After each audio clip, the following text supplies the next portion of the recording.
I have a couple updates for you. The State Department is now actively, as it has been now for the last 72 hours, implementing our plans to help Americans in the Middle East be able to depart. As of a few minutes ago before I left, 9,000 Americans have been able to leave the region since the start of this war. We have about 1,500 Americans that are requesting assistance with departure. We have identified and continue to identify charter flights, military flight options, and expanded commercial flight options, meaning working with the airlines to send bigger airplanes with more seats, and the combination of those three things.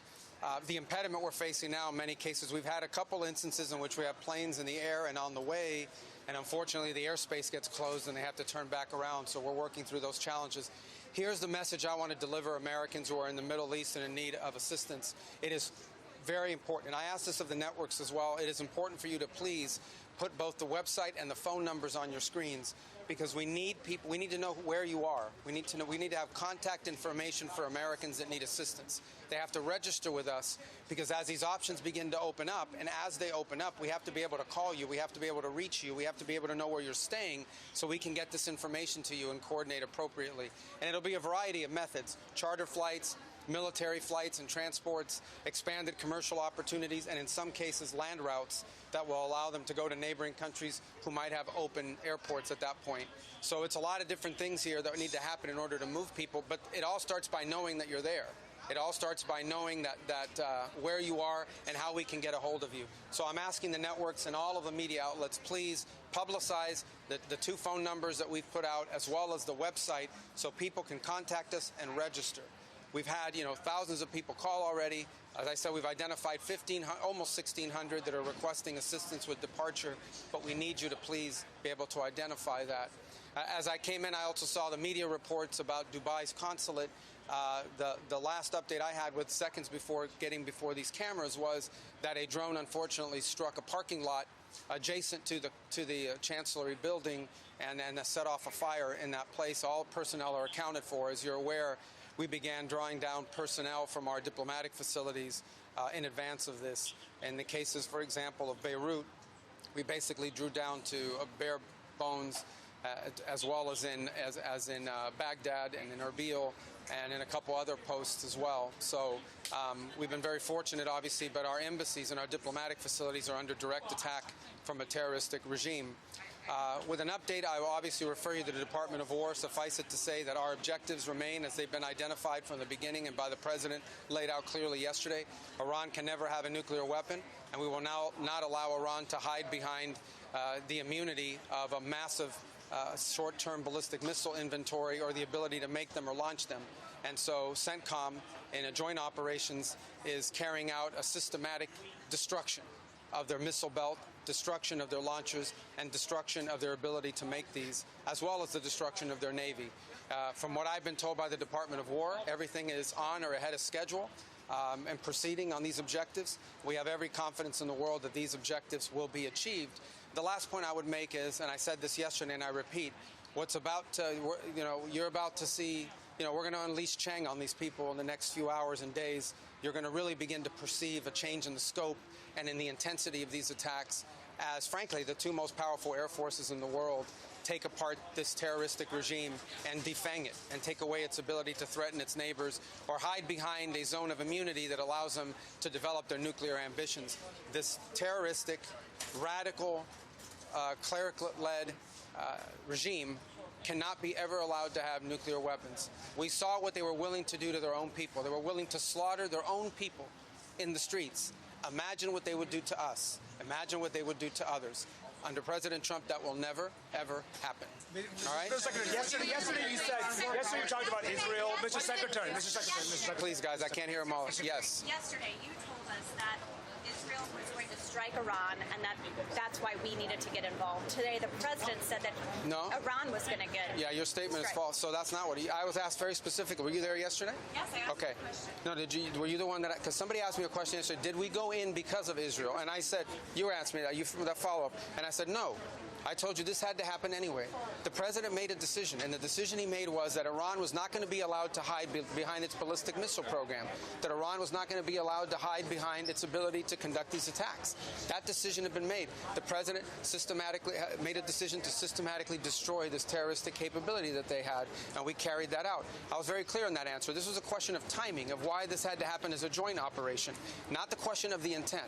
Once the president made a decision that negotiations were not going to work, that they were playing us on the negotiations, and that this was a threat that was untenable, the decision was made to strike them. That's what I said yesterday, and you guys need to play it. And if you're going to play these statements, you need to play the whole statement, not clip it to reach a narrative that you want to do, all right? This is your statement. This is your statement, Mr. Secretary. Go ahead. What do you make of the War Powers resolution that's being considered here in Congress? I mean, Congress votes on those. They can if they want. There's mechanisms for it. We've complied with the War Powers Act, even though we believe it's unconstitutional, as has every other administration.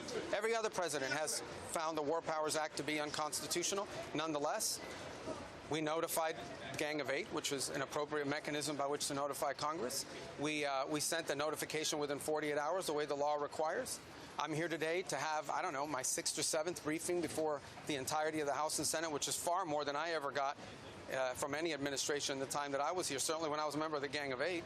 And so we've over-complied with the law and what it requires. This is an action by the president to address a real threat.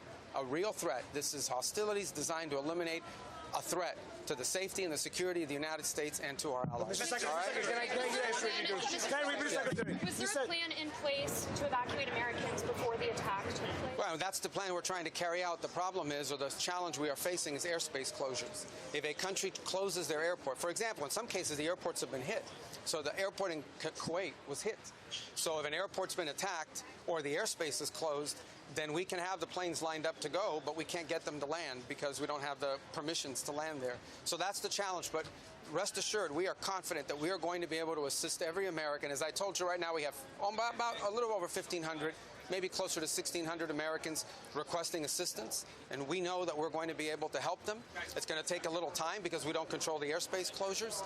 That said, there may be more people out there that need help. We need to know who you are. So please, I'm asking the media, publicize the phone numbers and the website, because we need people to call in so we have their name, we have their contact information, we have their location and their request. So as these opportunities begin to open up, we can act very quickly to reach them and get them out of harm's way. Mr. Secretary, I want to just clarify what you said. I want to clarify what you said, because you said... There's nothing to clarify. But you said I would get that. No, but you have to read, if you're going to read the whole statement. But your quote is about, we knew that there was going to be an Israeli action. We knew that would precipitate an attack. Yeah, no, I understand. But listen, forces. all right, let me understand. But I had a very specific question from that gentleman, right? The president said that. Hold on one second. I asked he may have forced Israelis. Okay, but let me answer, because this is my press conference. Sure. Okay.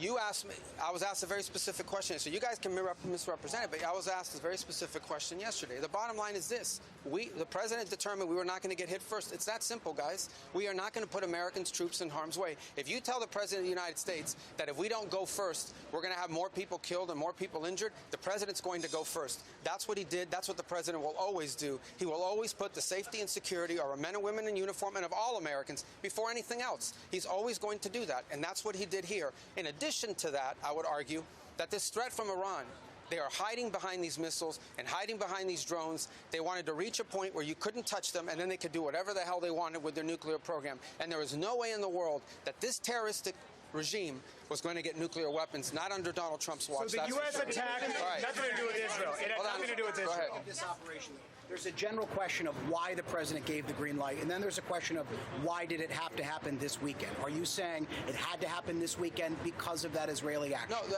this weekend presented a unique opportunity to take joint action against this threat. And we wanted this to have maximum success. We want this operation to be successful at achieving its objectives. I'll repeat the objectives. The president laid them out yesterday. Iran cannot have a nuclear weapon.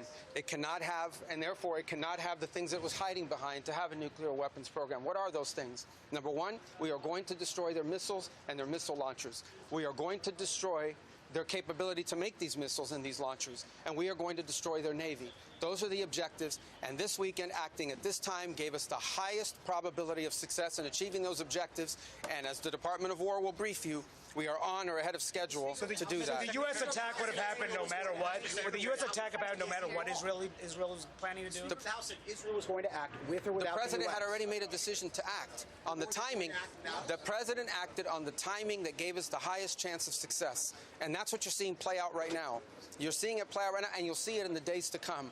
We will systematically take apart their missile program. We will destroy their ability to sponsor terrorism, by the way. We will destroy their factories. We will destroy their Navy. Those objectives are going to be met. We're well on our way to meeting them. It will not be easy. There will be a price to pay for it, but that is a much lower price to pay than having a nuclear-armed Iran. I got to go brief these guys. Hold on. Yes. Secretary, yes, ma'am. Secretary, how heavily is the administration leaning into the 2001 AUMF for justification of these strikes? What now? How heavily is the administration Well, that's leaning not our notification to Congress. Our notification, listen, let me explain to you guys this in simple English. Okay? Iran is run by lunatics, religious fanatic lunatics. They have an ambition to have nuclear weapons. They intend to develop those nuclear weapons behind a program of missiles and drones and terrorism that the world will not be able to touch them for fear of those things. And this is the weakest they've ever been. Now is the time to go after them. The president made the decision to go after them, take away their missiles, take away their Navy, take away their drones, take away their ability to make those things so that they can never have a nuclear weapon. That's why the president made this decision. It was the right decision, and the world will be a safer place when these radical clerics no longer have access to these weapons. You see how they're using them now. Imagine how they would use them a year from now if they had more of these. All right, I got time for one more. Yeah, go ahead. What was the threat? What exactly was the threat? Several Democrats criticized what you said and argued Yeah, of that course they criticize. The question is, several Democrats criticize. They're going to always criticize. We've been doing this for years, guys. They come out. I'll tell you right now, they're going to come out after the briefing and say, we didn't hear anything. We have more questions than answers. You mark my words. But we still do these briefings. Go ahead. Mr. Secretary, their criticism was on the timeline. They said that Israel is dictating the timeline for the United States. No, and as you know, several people on the right have also agreed with that. How would you respond to that? Well, the United States made a decision. Under the President of the United States made a decision. This is intolerable. Iran cannot have these missiles, cannot have these drones, cannot threaten the world. The President said this is the weakest they've ever been. If we don't hit them now, a year from now, a year and a half from now, no one will be able to touch them, and they'll be able to do whatever they want. And he made a decision to go. And he made a decision to go in a joint operation because it gave us the highest chance of success. And he made the decision to go first because he concluded that we were not going to get hit first. We were not going to absorb a blow from them. We were going to go first. He was not going to run the risk that they could attack us before we could hit them, because in addition to costing lives, it would undermine the effectiveness of our operation. All right, guys, I got to go. Thank you. Support journalism you trust. Support PBS News. Donate now, or even better, start a monthly contribution today.